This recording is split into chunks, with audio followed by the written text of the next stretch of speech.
how can I be a supportive co-parent when the morals, values, and beliefs are completely different between our households? Tell me about it. So I think ultimately it comes down to the three big differences are religion, money, and discipline. Those three little old things. That's it? Yeah. Well, yeah, those are the big ones at least, right? Wow. Yeah. So little backstory. We've been divorced for about 3 years. I have since remarried. And ever since I remarried, ex-husband does not like how we run our house. And I'm finding it kind of difficult on how do we not compromise on our values and beliefs and kind of handle the whole co-parenting with all of that. What are his concerns? What is when he looks at how his children are being raised in another household with another man co-parenting them? What does he not like about it? I think a lot of it comes down to our parenting styles, and we have a very more structured house. And, we go to church every Sunday, and there's consequences for our actions, some good, some bad. And typically that ends in like a book-long text message from him about how he won't allow this. What are the things, though? You just gave me like a high-level thing. What are the things he's saying I will not allow? He won't allow his kids to go to church? He won't allow his kids to have consequences? Yeah. So going to the religion one, let's just start there. When I got married, we started taking our son to my now husband's church. And it is a different denomination. It's still Christianity. Ex-husband does not go to church at all, but he said that he would not allow it. Even tried, bringing this up in court and emotion. Say take you to court. I mean, even my most like friends that I love dearly, they're like, I call them like comic atheists. Like they're not even agnostic. They're like they see. I mean, there's documented literature, there's scientific literature, there's value in a structure of going to church every week. So, I mean, even they're like, no, I can't argue that it's not a good thing. I don't agree with anything that's being said in that building. I think it's all nonsense and fairy tales. But of course, like getting up and going is not a bad thing. Yeah, I agree completely. Okay. So here's the thing: if he doesn't like it, he could take you to court. There's a process for that. Yeah, and he has. Okay. What'd the court say? They would not rule on it. Of course they would. Yeah, exactly. But like that was a really big thing for a hot minute, and how, it ultimately comes down to there's just tension between us then. And this happens sometimes, and I'm seeing it happen more and more actually, which surprises me, and I'm happy about it. I wish I could be happier that it happened before a divorce actually goes through the court system and a family's broken up, but where people are being mature and having hard conversations, exes are sitting down and saying, okay, I don't like you, you don't like me, we didn't make this thing work, but we have it's important for our kids. Yeah. Are y'all able to sit down and have a conversation or no? No. Okay. No. Then here's the thing. Then he doesn't get a vote. Y'all are divorced.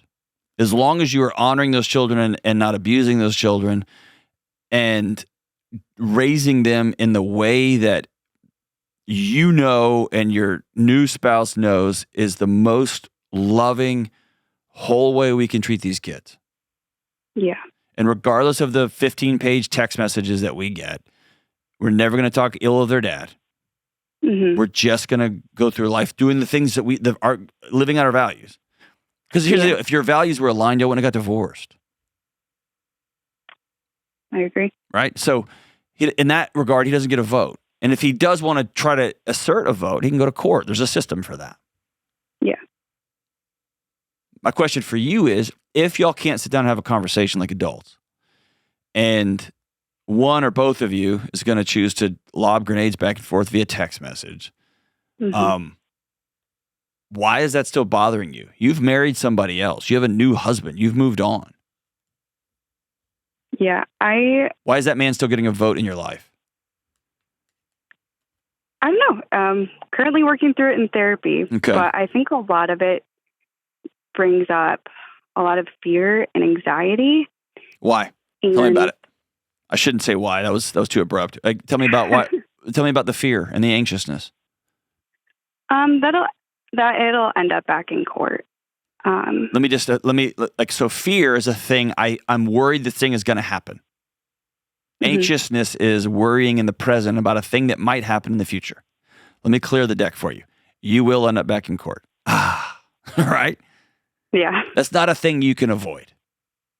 Right. If you have somebody that took you to court because you want to take your kids to church on Sunday morning, I promise you're going to end up in court over other things. Yeah. And so trying to live every minute, every second to not end up in court, it doesn't keep you out of court. It just ruins your day. Yeah. It ruins your new marriage. It ruins your relationship with your children. And they absorb that tension. And like most kids in divorce, they think that they had something to do with it. They think this is their fault. Mm-hmm. Yeah, we do our best, to make sure that he knows that he's loved, and we don't talk about it unless he has a question. And even then we keep it very neutral and vague in our house. But the transition days between houses are really difficult. They're difficult if you allow another man to have a vote into your life. Okay. And I know that sounds so trivial and pedantic. It just sounds like I'm mocking you. I'm not. Okay. Sure. Yeah. When somebody cuts me off in traffic, that's not personal. It has nothing to do with me. Mm-hmm. But God Almighty, dude, my body feels like, dude, you did that to me, right? Mm-hmm. And I get to choose the story I make up that goes from there. I get to make it up. Yeah. And I'm going to do my best to practice choosing the story that helps me be the dad and the citizen and the American and the neighbor and the husband that's going to give me the best life possible and my community the best life possible. And that means I'm going to make up when I get cut off and I exhale and that dude turns on and flips me off and then slows down real fast. Instantly in that moment, I got two choices. Oh, you want to dance, buddy? You want to pull over on the side of the road? I'm happy to oblige. Mm-hmm. That can be one story, or the other story is I can slow down too. I can nod. I can say my bad, even if it wasn't my bad. Mm-hmm. I can go on about my life. Because I promise you this, I have a better life than that person does. I guarantee you I do. I guarantee it. I remember somebody asked Jocko, the famous Navy SEAL, that guy he's like a world-class, world-renowned jiu-jitsu player, the tough guy, right? And somebody asked him hey, what happens if somebody steps to you in a bar? And he's like, I'd probably reach over and buy him a beer and then go find another place to hang out with my friends. And they were like, you would just leave, let him dishonor you? And he's like, why is that dishonoring me? I clearly have a better life than that guy does. Right. Yeah. I don't have anything to prove to you. I'm wondering if deep down there is still a conversation you are asking yourself, which is, why wasn't I good enough for that marriage the first time? I don't really know if that's maybe. Or what is it about you? I don't know. I'm fishing. You're throwing stuff at the wall. I guess at the end of the day, here's the deal. Let's just be real practical here. I know sometimes I talk too high level. Give me an example of a bad drop off, and let's just run it back. Yeah. It was about Christmas time, I believe. And okay, that was what, 8 months ago? Yeah, something like that. Hold on. That's still like burrowing into your nervous system? Yeah. How many drop-offs have y'all had since then? We typically do transitions at school hours, so. But you've had multiple. You've had dozens of drop-offs, right? Yes. Okay. Why is this one on a data trend? I'm making up a number. If you have 100 good drop-offs and one ugly one 9 months ago, why is that one ugly one still ruining your day now in Halloween? He just started yelling at me in front of the kid, our son, and what was he yelling about? About how I don't communicate and he doesn't have to listen to me about the time or what we had previously agreed on, and called me selfish. And I just said, I'm not doing this conversation here in front of our kid. Okay. And I got in the car and left after that, but it was just completely unwarranted. And I have a very selfless job, and so it always kind of hits home. Sure. When they use those words. So I'm going to do something that sounds nutty, okay? Okay. And feel free to be mad at me. This isn't exercise. This isn't truth, okay? Okay. I'm going to put myself in his shoes. Yep. This woman I married and made this amazing, beautiful kid with, she's moved on. She's with another guy now.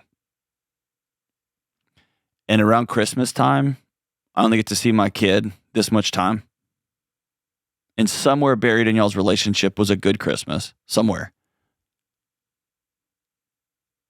And there's a realization this is going to be the rest of my freaking life. And I see this woman that I have not been able to be reflective enough like I should. And I just see her and I throw all this at her. Yeah. The next 16 years of me only being able to see my kid on the holidays on a few days. And I act like a child. I just blow it. Yeah. I just like that our son doesn't need to see that. No, you're 100. I'm not excusing a thing he did. Yeah. Okay? Yeah. Okay. I'm just trying to get you into your car to shut the door and to exhale. Yeah. And not find sympathy, but find a context. This is not about me. Yeah. Okay. It's about a dad who's sad he can't see his son. Yeah. And once 9 months ago, he blew up.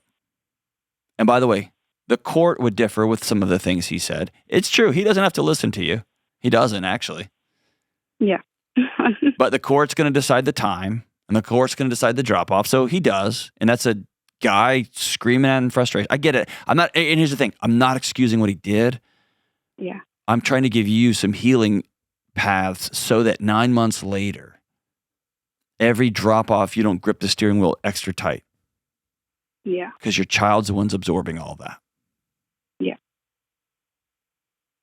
It's an exhaling and dropping my shoulders and thinking, that guy said he didn't get to see his son very often. And he doesn't get to yell and scream at you. And if you need to go back to court, go back to court. I'm not saying let him be abusive or anything, nothing like that. Yeah. I'm just trying to say you choosing to be fearful and frustrated by a guy that won't talk to you, won't communicate with you, won't have breakfast with you on behalf of your son, won't do any of these things. How is he still impacting your day at this level?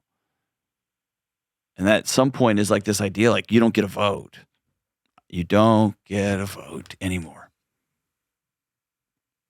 And as your son gets older, make no mistake, he's probably going to be the cool dad. He's going to be the cool dad. And you're going to constantly have to say, yeah, dad doesn't believe in going to church. Oh, I think church is stupid. Dad says we don't have to go. I can't believe you make me go. I get that. As for our house, it's what we do on Sundays. It's where we go.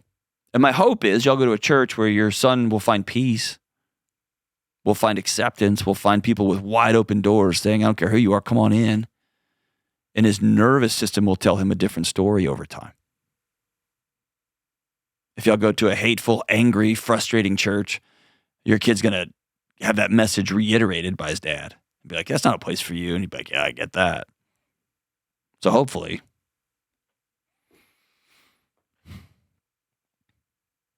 Dad lets me drink beer at home. Dad lets me stay up as late as I want to. I know. Yeah. Your dad's the fun dad. But as for us here, This is the way we're going to do it. And I tell every parent this: when you get divorced, you go from wanting to win the week, wanting to have a great month, wanting to have a great year, to I want a 25-year-old young adult who looks back and says, oh my gosh, my mom stuck to her values and loved me well. I'm not trying to win the weekend and be the cool, crazy weekend. I'm going to, when you're 25, when you're 30, I want you to look back and say, I've got high, high respect for how my mom navigated that madness, how my stepdad kept showing up. And he married you, by the way. He married into married a woman with a young son with a non-cooperative co-parent. He opted into that, so he's going to have some extra thick skin. And I just got hope and prayer for frustrated, sad, maybe acting immature dad, that he'll come around and be like, hey, the best thing for my son is we play by the same rules. Probably not, but maybe. But the refrain I keep in my mind often is when somebody does something to me, somebody I've cared about in the past, somebody a stranger I don't know, is somebody bombs me on direct message, tells me I'm a this or that, whatever, I just exhale and say, they don't get a vote. My wife does. My close friends and family do. They don't get a vote. I'm not going to let somebody else walk into my living room and ruin my day, piss on my furniture without my permission. Whew. And I hate it for you, Rachel. Divorce sucks. And after divorce, adults that can't sit down at a table, that's the worst too.